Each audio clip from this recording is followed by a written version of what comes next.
வணக்கம். இந்த நாளில் சின்ன சின்ன வெளிச்சங்களில் இன்னொரு புதிய தகவலை தெரிந்து கொள்வோம். ஆசைகள் இல்லாத மனிதன் கிடையாது. எல்லாருக்கும் ஒரு ஆசை இருக்கணும். ஆசை இருந்தால் தான் அவன் மனிதன். ஏதாவது ஒரு ஆசை இருக்கணும். அந்த ஆசையை நிறைவேற நாம் முயற்சிக்கணும். கடவுள்கிட்ட கேட்குறோம் இல்லையா? அப்போது ஒரு யங் பாய்க்கு நிறைய பணக்காரன் ஆகணும், கார் வாங்கணும், பங்களா வாங்கணும் நிறைய ஆசை இருந்துச்சான்.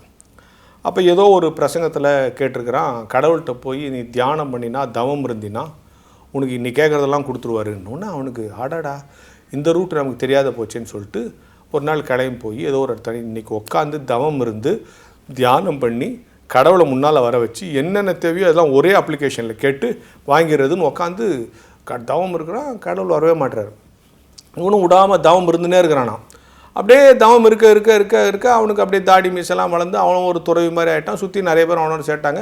அப்படியே ஒரு ஆசிரமம் ஆயிடுச்சு. அவனையே கடவுள் மாதிரி எல்லோரும் வணங்க ஆரம்பித்தாங்க. உடனே இவனும் ரொம்ப நாள் கடவுளுக்காக காத்திருந்து ஆசைக்காக காத்திருந்து பெரிய ஞானம் பிரசங்கெல்லாம் பண்ண இவனே ஒரு ஆன்மீகவாதி சாமியார் மாதிரி ஆகிட்டான்.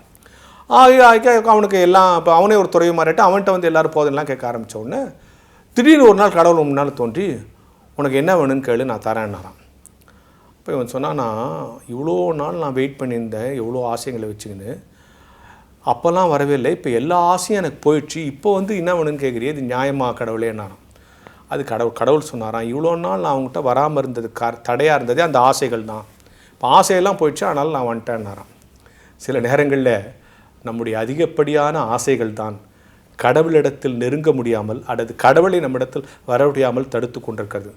ஆசைப்படுறோம், கடவுள்கிட்ட நிறைய ஆசையை கேட்குறோம், ஆனால் நம்முடைய ஆசைகள் தான் கடவுளிடத்தில் போவதற்கே தடையாக இருக்கிறது என்கிற ஞான வெளிச்சத்தோடு இந்த நாளை தொடங்கும்.